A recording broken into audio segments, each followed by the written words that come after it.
démarrer alors. OK. Parfait. Donc, écoutez, bienvenue à tous. Bienvenue à tous ceux qui sont là à Dakar et tous ceux qui sont en ligne. Je me présente d'abord, je suis le docteur Nicolas Poussielgue, le directeur du Dakar Institute of Technology. Donc, c'est là où vous êtes aujourd'hui. Donc, voilà, on a souhaité organiser une série une conférence sur les enjeux et les risques de l'intelligence artificielle. Mais cette conférence, en fait, est à l'intérieur d'un programme de 3 jours qui s'appelle « Comprendre l'intelligence artificielle ». Donc, on a déjà des participants, vous êtes plus d'une cinquantaine, une soixantaine à avoir participé à un atelier d'initiation à l'intelligence artificielle qui a eu lieu hier, jeudi, et qui s'est terminé ce matin. Et donc, à présent, démarre la deuxième phase de ce programme. La deuxième phase de ce programme qui est une conférence intitulée « Enjeux et risques de l'intelligence artificielle ». Donc, vous m'entendez bien? Oui, ça va.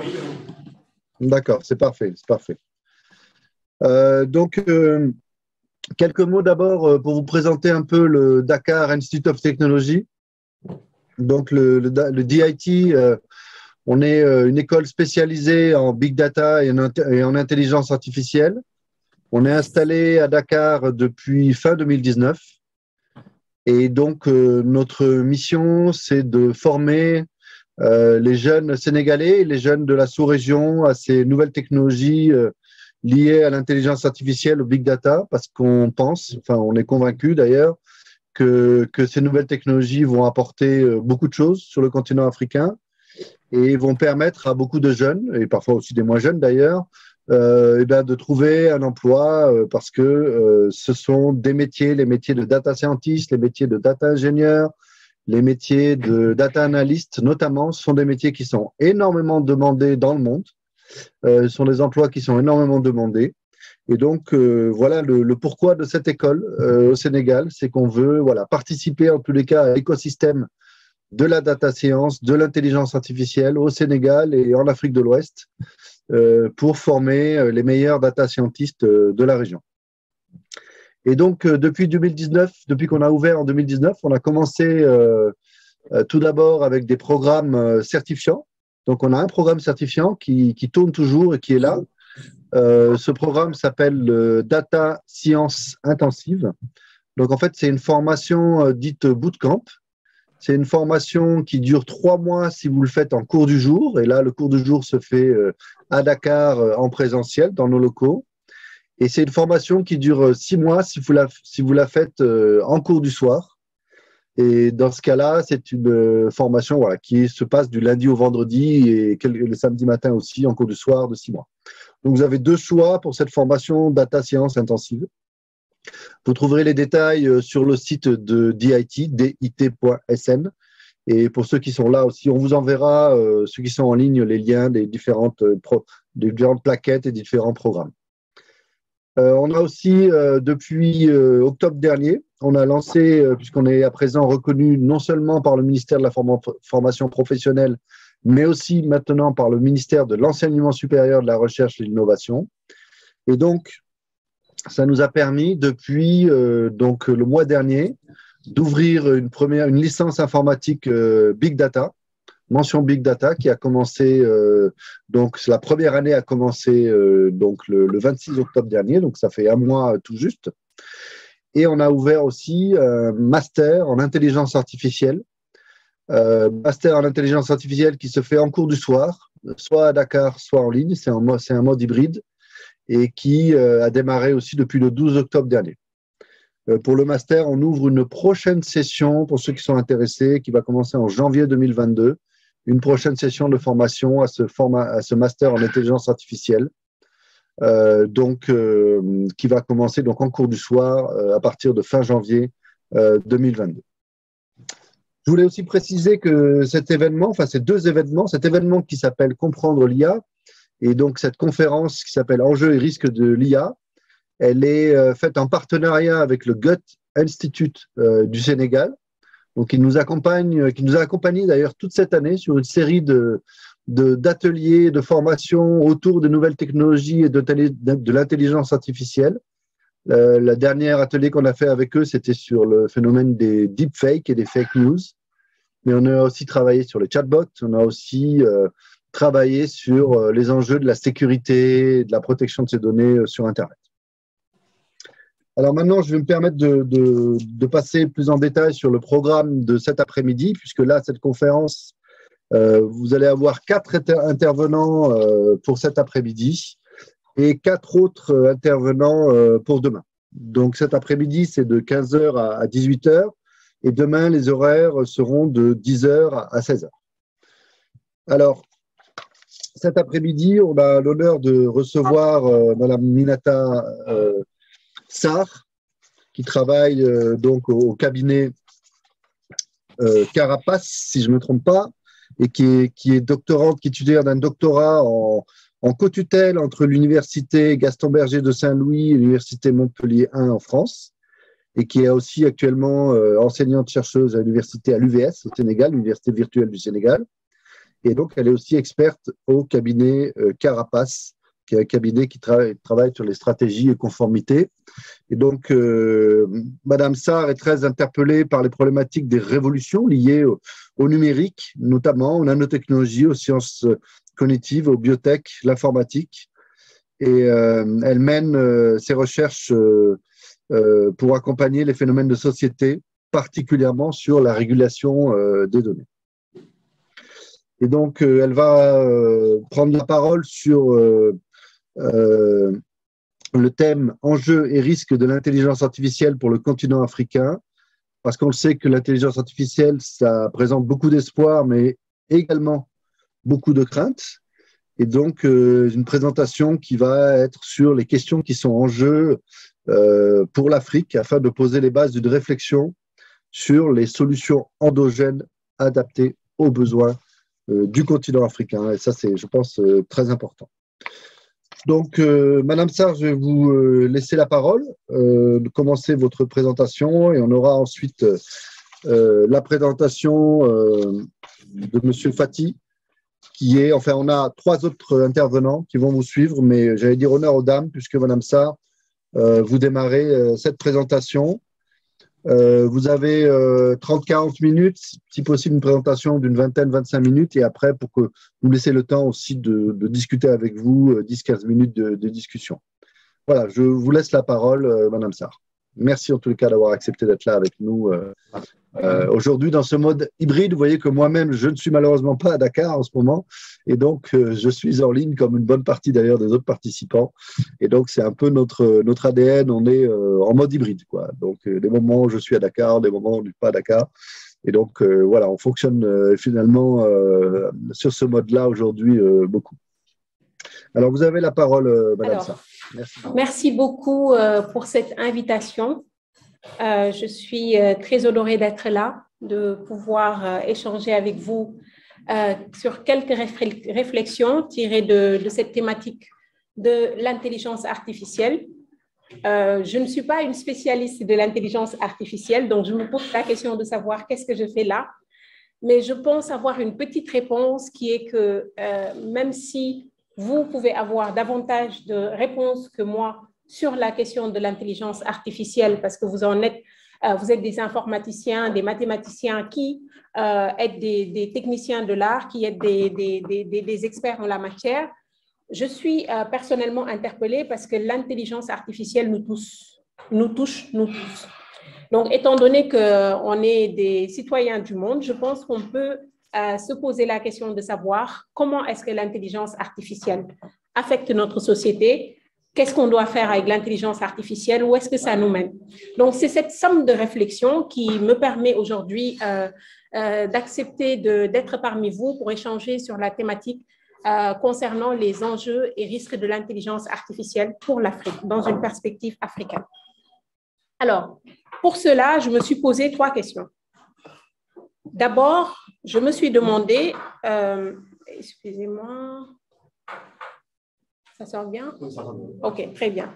Je me suis posé 3 questions. Puisqu'on est dans une perspective africaine, je me suis demandé où est-ce qu'on en est, où en est l'Afrique, où veut aller l'Afrique et comment y aller. Les enjeux et les risques vont se disséminer au fur et à mesure de la présentation, mais je n'ai pas choisi de parler d'une part des enjeux et d'autre part des risques, parce que les questions qui sont adressées, elles peuvent être adressées d'une manière ou d'une autre, mais l'essentiel, c'est, puisqu'on est dans une perspective africaine, de comprendre où est-ce qu'on en est aujourd'hui, où est-ce que nous voulons aller et comment est-ce qu'on y va. Alors, en se posant la première question, où est-ce qu'on en est aujourd'hui, où en est l'Afrique, nous pouvons retenir qu'il y a une révolution qui est multiforme. Pourquoi est-ce qu'on parle d'une révolution multiforme?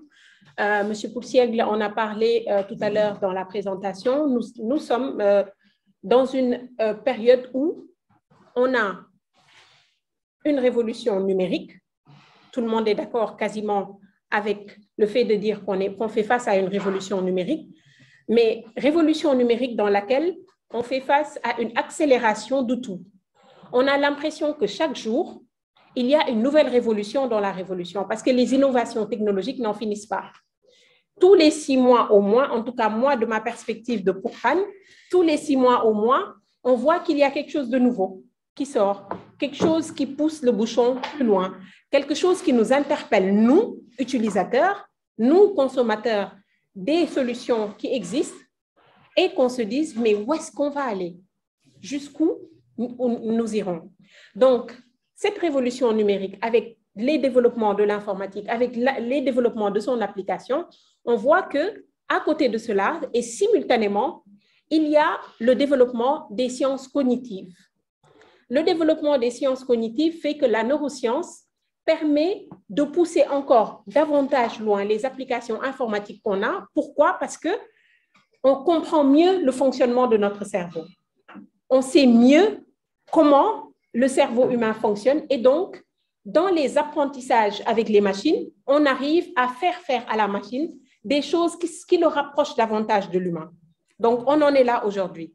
Nous avons une révolution numérique qui fait que l'informatique nous montre beaucoup d'opportunités qu'on peut appréhender concrètement.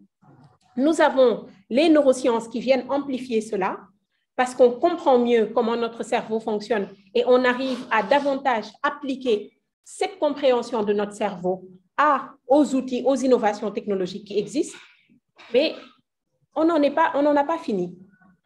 À côté du développement de l'informatique et des innovations technologiques, à côté des neurosciences qui viennent éclairer ce qui se passe et permettent d'en avoir une vision davantage pointue et une application davantage pointue, on a la nanotechnologie. La nanotechnologie qui nous permet d'avoir des technologies qui, il y a 50 ans de cela, auraient occupé peut-être toute la cité Keur-Gorgui, de l'avoir dans notre poche. Parce qu'on est dans le domaine de l'infiniment petit. Et à côté de ça, en plus, nous avons la biotechnologie, où l'application qui se fait sur les humains, sur les animaux, peut davantage être précis. Vous comprenez? Donc, on est dans ce contexte aujourd'hui où on nous parle de révolution, mais cette révolution, elle est multiforme. Et ça, quand on en parle, on ne parle pas simplement de l'Afrique, on parle du monde entier. On voit qu'avec cette révolution multiforme, nous avons diverses applications de cette révolution multiforme qui fait que dans notre quotidien, nous sommes entourés de machines dotées de l'intelligence artificielle. Nous avons les objets connectés. Nous avons, aujourd'hui, quand on sort, tout à l'heure en venant, j'en ai fait l'expérience, je ne savais pas où se trouvait l'école, mais à partir de chez moi, je savais combien de minutes j'allais faire, je savais quel chemin j'allais prendre et tout ça grâce à cette révolution qui est multiforme. Maintenant, avec toutes ces applications, et vraiment, je ne veux pas tirer en longueur, mais nous tous, nous avons des exemples d'applications de cette révolution multiforme, ce que ça nous offre comme opportunité. Mais qu'est-ce qui se passe aujourd'hui? Ces applications qui sont diverses et variées nous interpellent. Nous interpellent comment? Parce que dans cette salle, je suis sûre que si on s'amusait aujourd'hui à se poser la question de savoir l'intelligence artificielle c'est un avantage ou un inconvénient, on n'aurait pas fait le tour, on n'aurait pas fait l'unanimité en tout cas, ça c'est sûr. Donc, dépendant de la perception qu'on a, dépendant du regard qu'on pose sur cette révolution numérique-là, qui est encore en marche, on voit tantôt des opportunités, tantôt on voit des menaces. Mais ce qui est clair, c'est que tout le monde est interpellé. Maintenant, dans cette interpellation par la révolution multiforme dont nous faisons face, des métamorphoses qu'il y a dans notre société et qui nous accompagnent au quotidien, on se pose la question, quelle est la place de l'Afrique? L'Afrique aujourd'hui, on peut dire qu'elle est consommatrice de solutions basées sur l'IA qui sont venues d'ailleurs pour la plupart. Et pourtant, les filles et les fils de l'Afrique qui sont là cherchent leur place en se disant bah, nous avons une expertise qui, lorsque elle est accompagnée, peut nous permettre d'éclore nos talents, de pouvoir apporter des solutions africaines. Donc, nous avons un potentiel africain qui est là. Nous avons des solutions qui viennent d'ailleurs, que nous consommons parce que nous sommes dans un monde où l'IA est là et nous ne pouvons pas être en marge de notre société moderne. On en est là aujourd'hui. En étant dans une société où il existe des solutions qui nous viennent d'ailleurs, en tout cas pour l'essentiel, et situation dans laquelle nous cherchons où nous positionner, qu'est-ce qui se passe? On sait que les contours de l'intelligence artificielle sont à déterminer. Parce que l'on se place en Occident, dans les pays développés, ou quand on se place en Afrique, on sait qu'aujourd'hui, s'il y a un consensus qu'on peut avoir, c'est qu'on sait que l'intelligence artificielle ne nous a pas montré tout ce qu'il sait faire, tout ce qu'elle sait faire en tout cas. D'accord? J'utilise des mots simples pour vous montrer que moi, en tant que profane aujourd'hui, voilà l'état de ma réflexion sur où en est l'Afrique. D'accord? Je n'utilise pas des termes techniques exprès pour parler un langage que, en dehors de ces experts que vous êtes, que tout le monde pourrait comprendre. Et dans ce cas, qu'est-ce qu'on fait? Aujourd'hui, quand on parle de l'intelligence artificielle, par exemple, quelqu'un qui considère que l'intelligence artificielle est porteur de menaces nous dirait bah, l'intelligence artificielle est une menace pour l'employabilité des jeunes en Afrique. On peut être d'accord parce qu'il y a beaucoup dans la doctrine qui nous disent que l'intelligence artificielle aujourd'hui permettrait, en tout cas quand on se place en Occident, de faire face au vieillissement de la population active. Et donc, ça peut être une réponse qui permettrait de faire face aux emplois qui nécessitent d'être pourvus et où on n'a pas de personnes pour pouvoir occuper ces postes-là. Mais en Afrique, quand on est en Afrique et qu'on sait que la population active est plutôt jeune et qu'elle cherche à trouver de l'emploi, à entreprendre et en tout cas à connaître un développement économique considérable, on peut se dire que l'intelligence artificielle présente plus de menaces que se présente plus comme une menace que comme une opportunité. Mais on n'en est pas que là. On est en Afrique, nous avons le secteur de la santé, nous avons l'éducation, nous avons l'agriculture, nous avons bien des domaines dans lesquels l'intelligence artificielle pourrait servir à moderniser nos pratiques, à créer de l'emploi, à créer des entreprises, et voilà. Donc, je ne vais pas aller plus dans le détail sur où est-ce qu'on en est, mais je pense qu'avec cette réflexion, nous avons un panorama du contexte actuel. Où est-ce qu'on en est? Et si vous le permettez, je voudrais qu'on avance un peu dans la réflexion en se demandant où veut aller l'Afrique. Je vous pose la question. Où veut aller l'Afrique? Selon vous, monsieur qui êtes en face de moi. Où veut aller l'Afrique? Qu'est-ce que vous voulez en tant qu'Africain avec l'intelligence artificielle? Grâce à l'intelligence artificielle, qu'est-ce que vous voulez? Grâce à l'intelligence artificielle, moi, personnellement, je vais en fait rationaliser ou moderniser certains secteurs. Par exemple, l'éducation. Aujourd'hui, la plupart des professeurs, lorsqu'ils corrigent les dissertations, ça prend beaucoup plus de temps. Je me dis qu'aujourd'hui, on pourra, avec l'intelligence artificielle, peut-être assister les professeurs à corriger ces dissertations-là. Au-delà de cela, aussi, on pourrait en fait aider l'élève à exceller dans certains domaines. Très bien. Quelqu'un d'autre veut se lancer? On peut avancer si vous le souhaitez, juste pour montrer que ce que vous dites est très vrai. Dans le domaine de l'éducation, comme vous venez de le dire, l'intelligence artificielle pourrait permettre une certaine modernité dans l'apprentissage. Et la modernisation de l'apprentissage pourrait permettre, par exemple, une automatisation des processus de correction des copies. C'est ce que vous dites. En allant au-delà, on peut avoir des techniques d'apprentissage nouvelles qui tiennent compte davantage des différentes intelligences que nous avons, parce que toutes les personnes ne sont pas les mêmes. Toutes les personnes ne captent pas les choses de la même manière. Donc, c'est des réalités qui sont là et on se rend compte que l'intelligence artificielle n'est pas que porteur de menaces, l'intelligence artificielle n'est pas que porteur de risques. Et ce faisant, quel que soit, j'aurais bien aimé qu'on échange davantage sur cette question, mais qu'on arrive à ce résultat.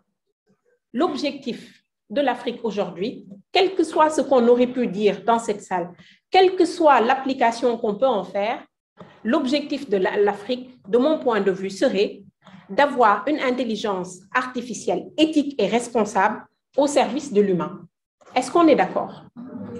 Une intelligence artificielle éthique et responsable au service de l'humain. Ça, c'est où est-ce que nous voulons aller avec l'intelligence artificielle. Mais comment on y va? Comment on y va? Alors, je ne vais pas repartir sur le slide d'après. Je vous pose la question. Comment est-ce qu'on y va? Oui?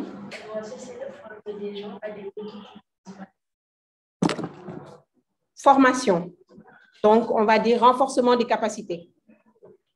D'accord? Il faudra l'encadrement éthique. Encadrement? Éthique, autrement dit, en fait, il ne faut pas innover n'importe comment. Très bien. Encadrement éthique. Prendre l'aspect culturel, en fait. D'accord. Prendre l'aspect culturel des D'accord. La culture, la place de la culture. D'accord. Il faudrait aussi, selon moi, mettre des lois fortes. Donc, encadrement éthique, encadrement juridique.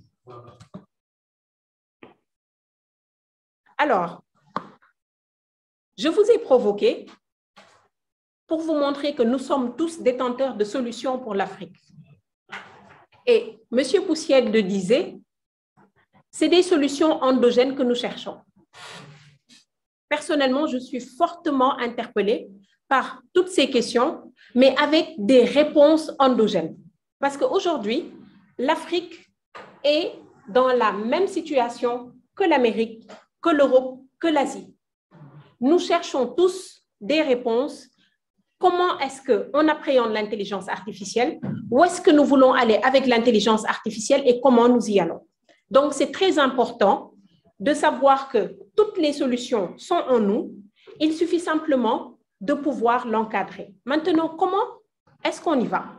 Alors, nous avons notre objectif qui est que nous voulons une intelligence artificielle éthique et responsable au service de l'humain. Maintenant, comment on y va? Vous avez donné des solutions en disant que nous voulons renforcer les capacités, nous voulons avoir un encadrement, notamment éthique et juridique, nous voulons voir la place de la culture africaine dans l'intelligence artificielle. Mais tout ça doit avoir un socle. Tout ceci, tout ce que nous voulons faire avec l'intelligence artificielle qui est présente aujourd'hui, il nous faut que ça soit encadré, que ça soit contenu, en tout cas à travers un socle. Et ce socle-là, c'est quoi? C'est une stratégie. Pour pouvoir être des acteurs de l'intelligence artificielle, pour avoir des solutions africaines qui proviennent de l'Afrique et qui servent aux Africains, nous devons définir une vision qui reflète notre identité africaine. Parce que si nous rivalisons avec le monde et que nous proposons des solutions qui sont proposées par d'autres personnes qui savent mieux le faire que nous, nous ne sommes pas compétitifs. Mais nous connaissons notre Afrique, nous savons quelles sont les problématiques de l'Afrique, quelles sont les solutions qu'on peut proposer pour permettre à l'Afrique d'être un acteur de l'intelligence artificielle et non simplement des consommateurs de l'intelligence artificielle, de solutions venues d'ailleurs. Dans ce cas, il faut qu'il y ait une vision claire qui reflète notre identité africaine. Et cette vision claire qui reflète notre identité africaine, elle se traduit à travers une stratégie, des stratégies. Nos États africains doivent proposer des stratégies dans lesquelles nous voyons quelle est la vision, qu'est-ce qu'on veut avoir avec l'intelligence artificielle. Cette vision-là, elle doit se concentrer sur les secteurs, définir les secteurs d'application, quels sont les secteurs prioritaires, comment est-ce qu'on applique l'intelligence, comment on applique cette stratégie-là à travers ces secteurs-là. Et une fois que nous avons défini notre vision par les États, mais en même temps dans des cadres beaucoup plus coordonnés et au niveau global avec les différentes communautés économiques régionales, on traduit cette stratégie-là dans des secteurs prioritaires. On ne peut pas tout faire en même temps. On peut se définir un calendrier en se disant, mais tenez, l'éducation aujourd'hui, pour pouvoir développer des solutions endogènes, des solutions qui viennent de l'Afrique, il faudrait que notre capital humain, que les fils et les filles de l'Afrique puissent avoir des compétences, des capacités de rivaliser avec d'autres qui ne sont pas sur le continent. Donc, l'éducation est très importante, mais à côté de cela, la recherche. Parce que pour savoir, puisqu'on est dans une dynamique qui est continue, on ne sait pas encore quels sont les contours de l'intelligence artificielle, il est important de continuer la réflexion, de continuer la recherche et de le faire parallèlement en même temps qu'on définit des solutions pour moderniser l'éducation. On est d'accord? Et à côté de ça, nous avons la santé, qui est une réelle problématique chez nous. Nous avons l'agriculture. On a vu avec la COVID-19, avec cette situation pandémique, que soit on a eu une flambée des prix de tout ce qui venait d'ailleurs, et même ce qui nous vient de l'intérieur. On a vu une certaine pénurie sur certaines denrées. Pourquoi? Parce que les autres États qui nous approvisionnaient de ces denrées, le gardent pour eux. Ça nous amène à repenser, à se dire, mais comment est-ce que nous pouvons, grâce à ces solutions de l'intelligence artificielle, comment est-ce qu'on peut développer notre agriculture, cultiver ce que nous consommons et consommer ce que nous cultivons. Cela va impacter sur notre santé. En développant des solutions, des applications dans le domaine de la santé, on a moins besoin de sortir de nos pays pour aller nous soigner. Et dans ce cas-là, qu'est-ce qui se passe? On a un cercle vertueux où les expatriés, notre matière grise, en fait, qui est restée dans la diaspora, elle trouvera intérêt à revenir dans nos pays pour pouvoir servir dans nos pays. Parce que nous avons des plateformes de santé qui sont de haut niveau, qui respectent les standards les plus élevés. La question de l'emploi. Avec l'intelligence artificielle, si nous développons notre plein potentiel en réfléchissant de manière endogène à comment est-ce que nous pouvons y arriver, mais qu'est-ce qui se passe? Nous créons des emplois. Nos jeunes ne vont pas être là à se dire « je cherche un emploi ». C'est les jeunes qui créent des emplois. Parce que là où vous êtes, lorsque vous avez une éducation qui est pertinente par rapport à l'intelligence artificielle, qui est dans ce cas une opportunité, parce que n'oubliez pas, l'intelligence artificielle au service de l'humain, c'est ce que nous voulons. Mais quand on veut une intelligence artificielle au service de l'humain, mais qu'est-ce qui se passe? Les emplois sont créés parce que les personnes qui vont créer ces emplois ont été bien formées. Pour, selon le secteur d'activité, selon notre centre d'intérêt, on puisse apporter des solutions qui servent à tous. On crée des emplois. On peut créer des emplois et en même temps travailler pour d'autres. On est dans un cercle vertueux. Donc, voilà quelques pistes, en fait, qui montrent comment est-ce qu'on peut y aller. Mais pour ça, je le répète, le développement de solutions endogènes est un prérequis indispensable. Et ces solutions endogènes, on le voit à tous les niveaux. Dans la vision, une vision africaine. On ne peut pas reprendre la vision du Canada. On ne peut pas reprendre la vision de Shanghai. On ne peut pas. C'est la vision africaine endogène. Nous sommes d'accord. Parce que tout le monde aujourd'hui est là face à l'intelligence artificielle. Mais les réponses qui sont générées, ces réponses-là ne peuvent être appliquées qu'à un contexte spécifique. Le contexte du Canada n'est pas le contexte du Sénégal. On est d'accord? Alors, développer des solutions endogènes, encadrer les applications. Aujourd'hui, l'intelligence artificielle, c'est quoi? C'est des usages. Mais ces usages-là, on veut retrouver dans ces usages l'éthique et la responsabilité. Mais ces usages-là, il faut les encadrer. Cet encadrement est d'abord juridique. Cet encadrement, une fois qu'on a défini la stratégie de l'IA, on réfléchit sur notre cadre juridique actuel. Quels sont les domaines qui ne sont pas couverts? Et une fois qu'on définit les domaines qui ne sont pas couverts, on réfléchit pour apporter des réponses. Parce que n'oubliez pas, le droit n'est qu'une chose. Le droit est une science qui ne fait qu'accompagner les phénomènes de société. Donc, le droit s'adapte. Ce n'est pas la technologie qui s'adapte au droit, mais c'est le droit qui s'adapte à la technologie. Et on se rend compte qu'avec les dynamiques actuelles, le droit ne suffit pas. La réglementation rigoureuse telle qu'on la connaît, elle ne suffit pas.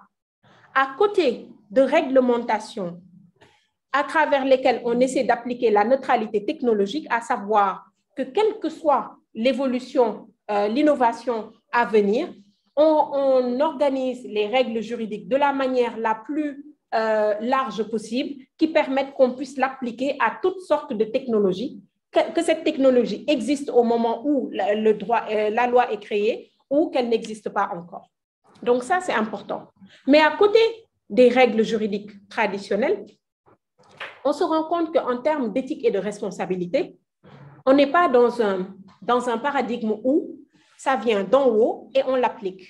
Chacun a son mot à dire. Et quand on sait que chacun a son mot à dire, l'État est une partie prenante, comme bien d'autres parties prenantes. Les entreprises sont des parties prenantes, les organisations sont des parties prenantes, et toutes les personnes qui interviennent, quel que soit le secteur d'activité dans lequel il intervient, est une partie prenante. Mais quand c'est comme ça, on parle davantage de régulation que de réglementation.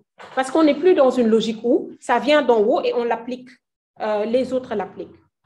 Toutes les composantes de notre société moderne, les techniciens, les philosophes, les archéologues, tout le monde apporte sa pierre à l'édifice pour qu'on puisse mettre tout ça en musique et savoir comment est-ce qu'on avance. Donc, de la régulation qui fait tout le monde s'asseoir autour d'une table, réfléchir à ces questions et se dire, voilà comment est-ce que nous pensons que nous pouvons avancer ensemble.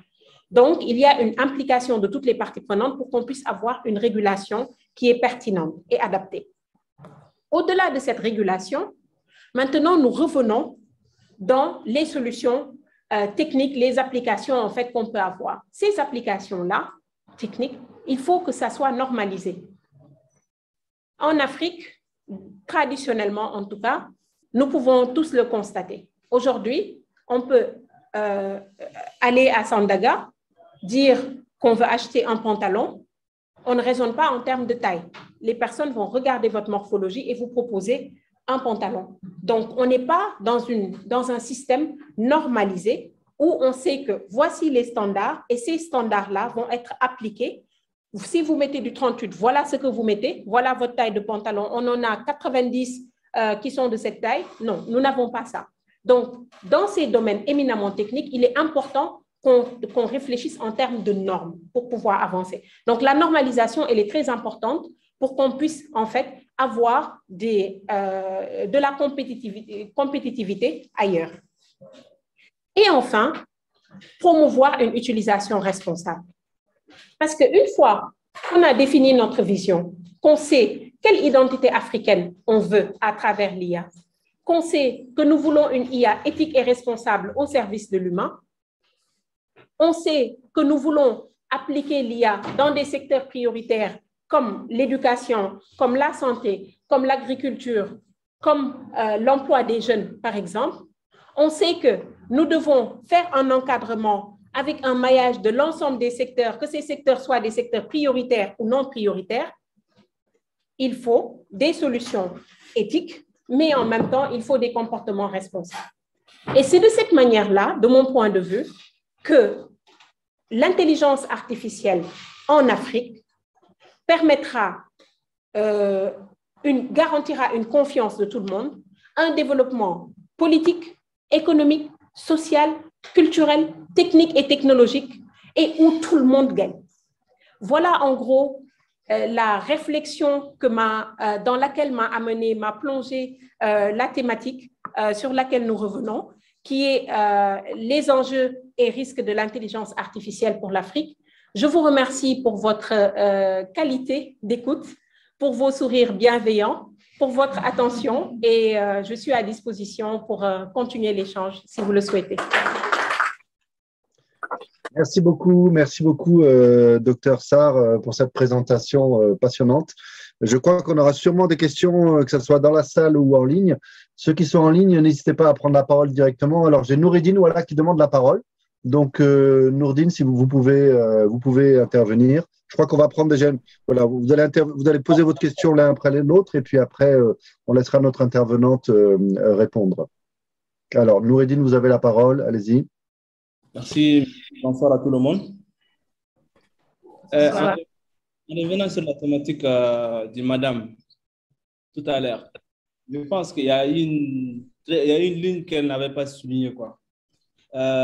Comme quoi les problèmes sur l'agriculture, l'emploi, l'éducation.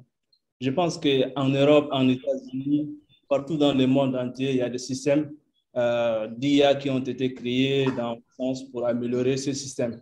En Afrique, ici, pour moi, le seul problème ici d'Afrique actuellement qu'on a ici, et que tous les autres problèmes découlent derrière après. Le problème de santé, l'éducation, tout ça. Le plus grand problème majeur qui est là-haut, c'est le problème de la corruption. Le problème de l'autre, du détournement des fonds publics. C'est le seul problème dont tous les autres problèmes découlent après. Donc, de mon point de vue, je trouve que c'est ça le problème dont on observe partout en Afrique. Je n'ai jamais entendu parler en France ou bien en Belgique, quelque part, que quelqu'un a détourné 1000 milliards de francs CFA ou bien d'euros. Nous, au pays, je pense, moi, je suis un Tchadien. Ils avaient fait une liste d'à peu près presque 10 personnes qui avaient détourné 1000 milliards de francs CFA. Entre-temps, il y a des citoyens qui sont là à côté et qui gagnent à peu près 15 000 à 20 000 ou bien 30 000 par mois. Donc, je trouve que le problème d'Afrique actuellement, c'est le problème du détournement du bien public. Maintenant, dans le sens de l'IA, est-ce qu'on peut avoir un IA qui est capable de surveiller le détournement des biens publics?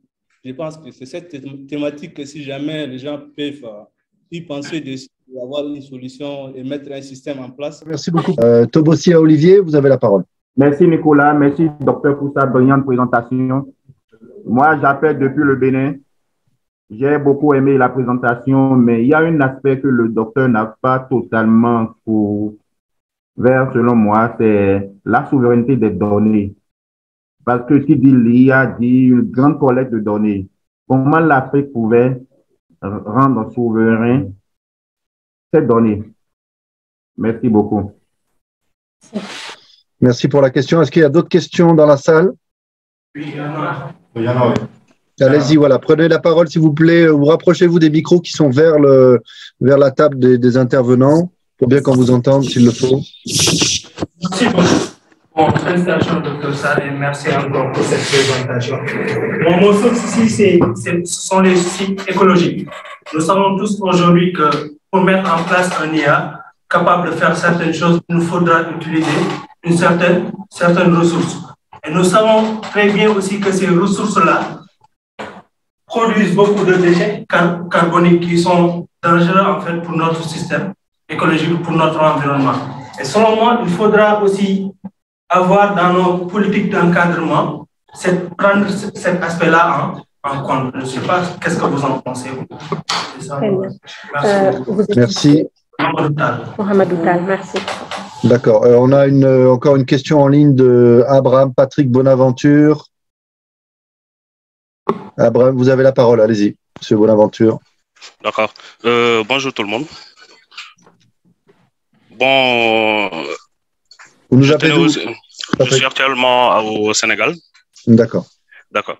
Donc, je tenais à vous remercier, monsieur le directeur, et remercier aussi Dr Sarr par rapport à sa contribution. Donc, pour moi, bon, j'ai bien suivi l'intervention du Dr Sarr. Donc, par la suite, bon, il nous faut, nous, Africains, d'abord, essayer de connaître c'est quoi l'intelligence artificielle. Parce que la plupart des cas, par rapport à la population africaine, on peut dire que 70 à 75% des populations sont des illettrés. En même temps aussi, il y a beaucoup de personnes qui ne connaissent pas ce que ça veut dire l'intelligence artificielle. Et savoir aussi c'est quoi son utilité, les enjeux et les perspectives de l'intelligence artificielle. Il y a aussi les dangers de l'intelligence artificielle aussi que la plupart des consommateurs, bon, nous sommes consommateurs en ce moment, qu'on ne connaisse pas. Et comment devenir compétitif sur le marché dans différents secteurs. Ça aussi, c'est très important. Et par rapport à la création des emplois, le docteur avait dit tout à l'heure que c'est nous les jeunes qui devons créer des emplois. Mais en Afrique, il y a ce qu'on appelle une réalité. Parce que quand on est jeune, quand on est jeune, on veut devenir entrepreneur, on peut aussi créer des emplois. Mais on n'a pas assez d'accompagnement par rapport à nos dirigeants. C'est ça aussi. Maintenant, j'aimerais poser la question au docteur, comment améliorer tout ce système? Merci beaucoup. Merci beaucoup. Je crois qu'on va s'arrêter pour les questions. Je crois que vous avez beaucoup de questions, docteur Sarr. Et je suis loin d'être sûr que vous allez pouvoir répondre à toutes ces questions, évidemment, ce soir. Merci à toutes les personnes qui ont bien voulu nous enrichir à travers leurs questions, que moi, je prends comme des contributions. Et cela ne fait que montrer le fait que le potentiel est là. Et nous avons toutes les solutions entre nos mains. Il suffit juste de le vouloir. Je vais commencer par la question de Nourdine, qui nous dit que le problème est la corruption. Vous savez, ma réponse à cette question est de dire que dans le discours que nous avons eu, dans l'intervention que nous avons eue, nous avons voulu être le plus large possible pour que tout le monde puisse s'y voir. Vous savez, c'est quoi qui crée des solutions nouvelles? C'est un besoin qui est révélé par un manque ou une frustration. Aujourd'hui, il y a quelque chose, une façon de faire qui ne me plaît pas, je ne me vois pas dedans, je ne suis pas d'accord, je veux que les choses changent. Il parle d'utiliser l'intelligence artificielle pour surveiller nos gouvernants, pour créer des applications qui nous permettent de pouvoir surveiller comment est-ce que nos fonds sont utilisés. Mais ça ne tient qu'à nous. Ça ne tient qu'à nous. On a vu lors de l'élection présidentielle passée, il y avait un mouvement, en fait, qui parlait de transparence et qui ont fait un tollé, mais vraiment sur le net, parce que tout simplement, il y avait une forte adhésion et il y avait une exigence de pouvoir imposer aux acteurs politiques, en fait, la possibilité de nous dire comment, dans leur programme, quels sont le budget qu'ils vont mettre en place, comment est-ce qu'ils vont l'utiliser et l'autre. Nous avons les réponses. De la même manière, Olivier nous parle de souveraineté des données. C'est une question éminemment importante. Je n'ai pas voulu, puisque je suis le premier intervenant, je n'ai pas voulu empiéter sur les interventions des uns et des autres. Mais la question des souverainetés des données, et de manière même plus large, la régulation des données est éminemment importante. Et très souvent, les personnes parlent de protection des données et protection des données à caractère personnel. Mais de mon point de vue, ce n'est pas suffisant. Parce que quand on parle de développement économique, quand on parle d'intelligence artificielle au service de l'humain, nous voulons que nos données soient protégées, mais nous voulons également promouvoir le développement économique. Donc, dans ce cas, il y a une question de protection des données à caractère personnel, certes, Mais il y a une question d'ouverture des données. Comment est-ce qu'on fait pour réguler les données de sorte qu'une personne qui veut les utiliser puisse le faire en respectant nos principes d'éthique, de responsabilité? Comment est-ce qu'on peut faire pour protéger les données de souveraineté, qui sont des données éminemment importantes, qui sont des données de défense généralement et autres? Donc, toutes ces questions sont adressées. Protection des données, régulation des données pour permettre une confiance dans le numérique, mais également un développement économique en saisissant les opportunités du numérique. La question écologique, je répondrai de la même manière que j'ai répondu à Nourdine. Tout y est. Tous les secteurs d'activité, tous les domaines y sont. Et en déclinant notre vision à travers des stratégies dans lesquelles nous voyons, nous, Africains, quels sont les secteurs qui nous interpellent, quels sont les domaines qui nous interpellent, comment est-ce que nous voulons prendre en charge ces questions-là, nous y arriverons. Je pose des questions parce que les solutions, nous les avons tous.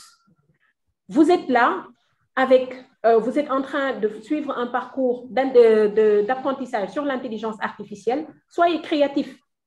Toutes les problématiques qu'on rencontre en Afrique sont notre principal actuellement. Parce qu'avec l'intelligence artificielle, les dés sont à nouveau jetés. Nous pouvons tout réinventer. Donc, pour ne pas pousser en longueur, concernant c'est quoi l'IA, je ne veux pas qu'en sortant de cette salle, vous me couriez après pour me taper, donc je ne vais pas m'avancer sur cette question. Vous pouvez davantage nous dire, notamment Dr Fati nous dira c'est quoi l'intelligence artificielle, et je vous remercie. Voilà. Merci beaucoup, docteur Sarr, pour votre participation, pour votre intervention.